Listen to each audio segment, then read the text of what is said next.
the single mom. I have vague memories of my father. He was 15 and my mom was 17 when they had me. My dad was a gang member. He was in and out of our lives. Me and my mom moved to my grandma's house when I was probably about the age of 4. And she was going to college to pursue her career, so I got to spend a lot of time with my grandmother. And she'd take me to church twice a week. She would, every time I was with her and we were eating, she had a little daily bread in the middle of the table, and she'd teach me scriptures daily. Eventually, my mom got married, so we moved out of that house.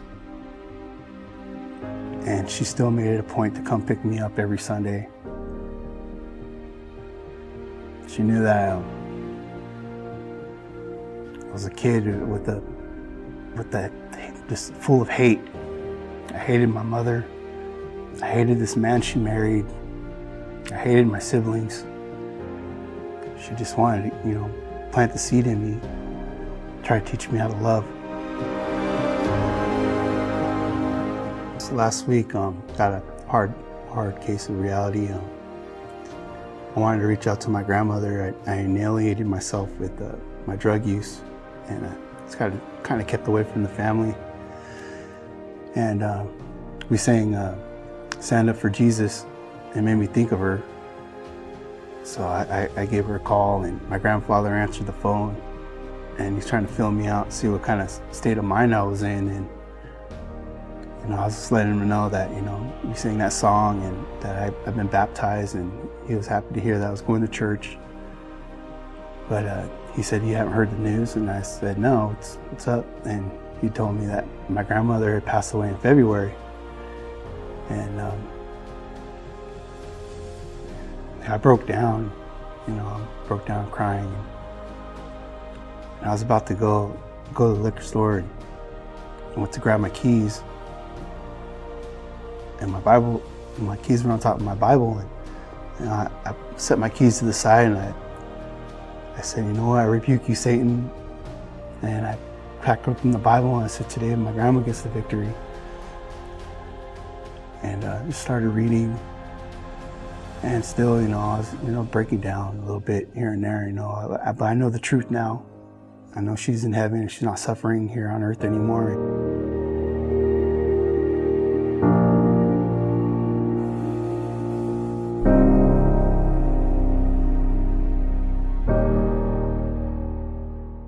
Thank you, Jason. And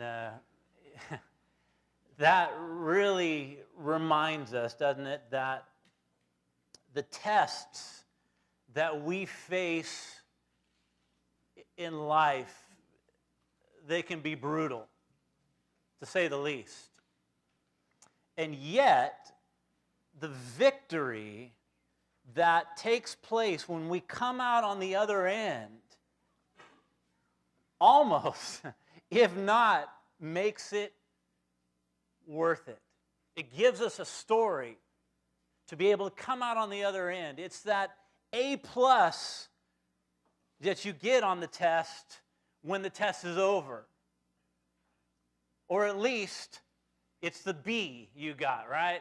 I remember, without question, the hardest test I ever took was, land sakes, it was 20 years ago, and it seems like, almost 20 years, seems like yesterday. No, it was 20 years ago. It was Old Testament History Part 2. And Old Testament History Part 2 was the second semester of the program following Old Testament History Part 1.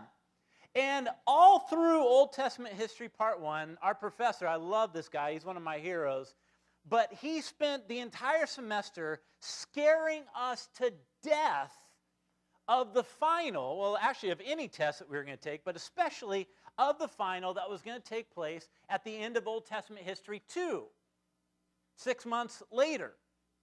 And he would tell us every time, this is going to be on this, and this is going to be on the test, and you need to know this, and you need to memorize. And I remember after a while, I started to think it would be easier for me just to memorize the Old Testament to be ready for this test, because then I could maybe possibly pass it.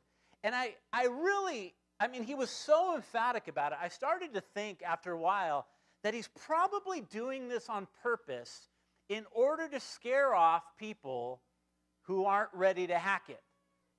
And if that was his purpose, it worked because a third of the class dropped the program during Old Testament History 1 and Old Testament History 2. And so the time finally came. I've been dreading it for 6 months, memorizing, and I remember that week of studying. My brain was so full, and everything that came into my brain, 3 things fell out because it was just so full. I remember it started hallucinating, literally. My brain was so full, I was so exhausted, and finally that day came. I hadn't slept all night, as you can imagine, and I get there, and it's like it's like an encyclopedia-sized test. He wasn't lying. And I'll never forget the next week that we came back, and I got a B. And man, I have never been happier to have a B in my life. The tests of life can be brutal, but their purpose, the purpose of tests, is to show us what we've got. Right? That is the purpose of tests. They are, whether we're talking about the tests of life or whether we're talking about physical tests, their purpose is to show us what we got. And I love our text, 1 Corinthians 10, if you want to head over there. I love this text especially because it seems like every single word of this verse is packed with power, packed with principles, packed with such deep insight. You notice he begins and he says, no temptation has overtaken you. The word temptation in the language is the term peirazo, and it is the verb to test. And it's very interesting in their language, and if I remember right, the Hebrew language is the same as well, I believe. But in any case, in the New Testament language, in their language, the word for trials, the word for temptation, and the word for test were all the same word. Peirazo. In English, we have a word for test. We have a word for trials, which is generally, bad things that happen to you. And we have a word for temptation, those being drawn away by our lust and things of that nature. In their language, whether it was a trial or whether it was a temptation, they were both the same. They were a test. And they were a test to determine where we are and to show us where we are. And it's important to understand that the tests of life, the tests throughout Scripture, they are not to show God where we are at, right? It's not as if God is in the heavens and he's like, okay, I'm gonna allow Aaron to go through this test because I'm not really sure what's going to happen. I'm not really sure where he's at. I don't know how to gauge. I just need to do this one little test, and then hopefully, if depending on how he reacts, I'll get a better idea of where he's at. God doesn't test us for his sake, as if he needs some information. He allows the tests of life to show us where we are so that we know whether we need to study harder. But you notice, he says, no test, no trial, no temptation, not a single one. Whatever test, whatever trial, whatever temptation. I love that James 1, one of the translations says, refers to the various colored trials. I like that idea, that word, various colored, because trials come in all different colors, right? Some are yellow, some are dark red, some are pure black, and some are light gray. There's various colors of trials. And Paul begins and he says, no temptation. There is not a single trial or temptation that you face that does not fall under this heading, under this promise. It reminds me of the joke of the 4 preachers who were in the golf club locker room. They were getting ready to go out and play, and that was one of the preachers was very troubled, and they could tell, and so they said, what's wrong? And he said, guys, I've got to tell you, I've been really, really struggling with alcohol. And it's taken over my life, and it's consuming me. It's impacting my family, and I don't know what to do anymore, and I've lost control. And he was just broken, and he was scared. And the second guy was so moved by his confession, he said, guys, I got to be honest with you. He says, I have been struggling with stealing. And I've been stealing from different places, and it's consumed my life, and it's taken over my life. And they were both, and then they looked at the third guy, and the third guy says, man, your transparency is just convicting me. And he says, man, I have been really struggling with lust, and it's taking over my life, and it's consuming me. And all three of them then turned to the fourth guy, and just now they've all confessed, and they've all put their lives out in the open, and the fear of all the risks that were involved. And they looked at the fourth guy, and as if to say, it's your turn. And the fourth guy looked at him, and he said, oh, no, I can't. They said, come on, we've opened up, we've shared our deepest, darkest secrets. You've got to tell us. We did it at this great risk. And he says, oh, no, man, I can't. And they persisted. They said, come on, you've got to say it. He said, fine. He says, I really struggle with gossip, and I can't wait to get out of here and tell everybody what you've told us. I don't know what your temptation is. I don't know what your test is. I don't know what you're facing, but whatever it is, Paul says no temptation has overtaken you.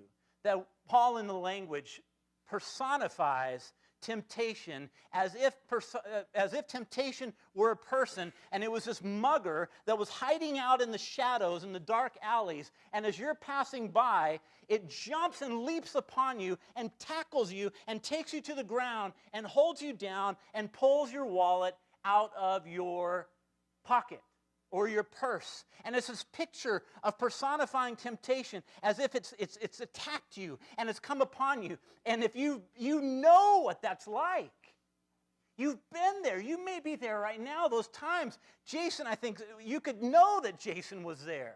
That sense of that test just overtaking you, overwhelming you. And what is a temptation for me and what is a temptation for you is relative. It's relative.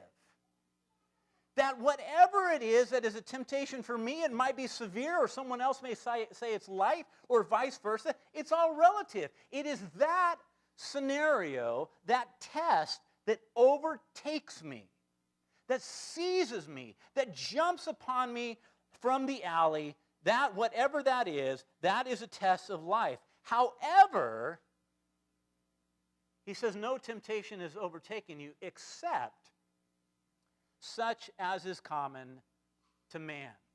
He says, on one hand, we all have different various colored trials, different tests, different temptations, and yet, he says, except the reality is, those trials and those temptations and those tests, they are common to all of us. I love doing an exercise. I've done it, mostly do it with young people, but done it with adults a number of times as well. And every time I do this exercise, it's the same result. And it highlights this idea that I believe one of Satan's greatest strategies, and Peter alludes to it in 1 Peter 5 when he's talking about the roaring lion seeking whom he may devour, that one of Satan's greatest strategies in the midst of the tests of life is to convince us that we are alone. Right? That whatever trial, whatever temptation, whatever test you are facing, that one of his greatest strategies is to get me to believe that I am not alone. So in this exercise, what we do is I have them jot down anonymously on a piece of paper their personal weaknesses, their personal struggles, and mine goes to like page 7, by the time I'm done, and make a list, and then I invite them to share with the group the ones that they are comfortable with. And every single time we've done this exercise, it's the same scenario over and over, that one of two things happens as people go around the room and they began sharing their personal weaknesses, their struggles, their temptations that they struggle with, is one of two things happens. The first thing that happens is people nod their head. And they're like, oh yeah, that's number 7 on mine. The other thing that happens, if they don't nod their head, they grab their pen and they add it to their list. Inevitably. They're like, oh, yeah, I forgot about that one. Anger, yeah, or selfishness, or pride, or lust, or greed, or whatever. And one by one, you see people around the room, and then we talk about it afterwards, and we discuss that reality that Satan convinces us that when we are going through a test, when we are going through a trial, when we are facing a temptation, he tries to convince us that it is not common to man, that you are alone, that you are by yourself. The word confess is such a profound word in the language because it simply means, in their language, to speak the same thing. Think about that for a minute. To confess our sins to one another, James says, means to speak the same thing to one another. How is that? Because when I come to you and I say, man, you know what? I really struggle with worry. Now, some of you may struggle to worry with a greater degree than someone else, but there's not a soul in here that cannot either nod their head and say, yeah, that's number 6, or grab a pen and say, yeah, I forgot about that one. I've already got too many. I've got to add this one. But God is faithful. But in contrast with the reality of temptation and tests of life, in contrast with man's weakness and our inability to conquer and to be overtaken, he says, but God is faithful. And the way that Paul words this is the fact that faithfulness is not something that God does, it's who he is. When we refer to John, when John says that God is love, we understand the fact that love is not something that God does. It's not an added bonus. It's not an amenity that God is over here, and then as a side job, every once in a while he'll throw in a bonus and he'll love you. God is faithful. It is who he is. I love the story about the boys one summer, and they decided they want to build a tunnel.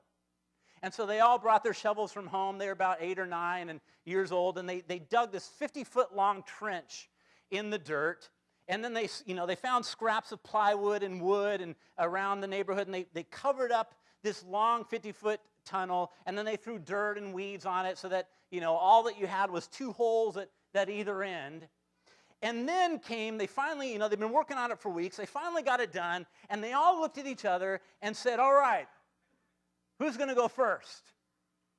And they all kind of, by now they're starting to get scared. They're thinking about, monsters that have creeped in there overnight and bugs, and it's dark and it's long. And they all looked at this and said, there's no way we're going in that. But finally one of the boys said, you know what, I'll do it. And they said, yeah, go, all right, we'll be behind you. And if we hear you getting eaten, we'll try to defend you and come get you. And so he goes, and they watch his head go in, they watch his waist go in, they watch his feet go in, and then they just stand back and they wait in trembling and silence. And they try to figure in their head about the time that he should be coming out on the other end, and he's not coming out on the other end.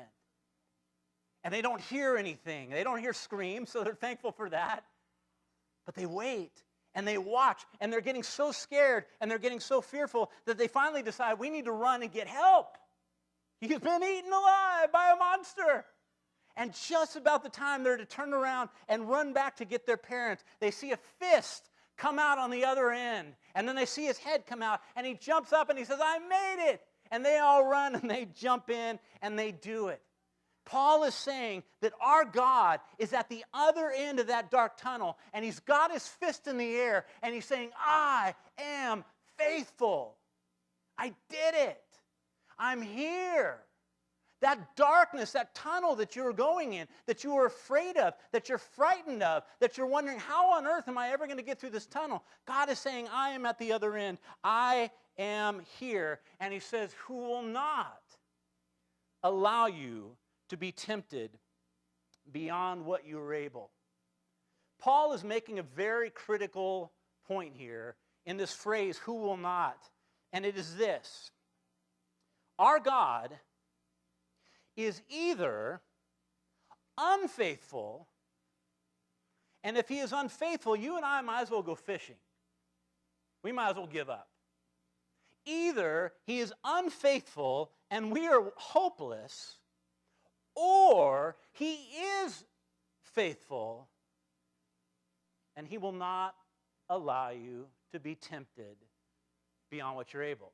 Those are our choices. There is no third party. There is no third option. It is either God is unfaithful and we might as well give up, or he is faithful. It's who he is, and we need to keep going. And he says, God will not allow you to be tempted beyond what you're able.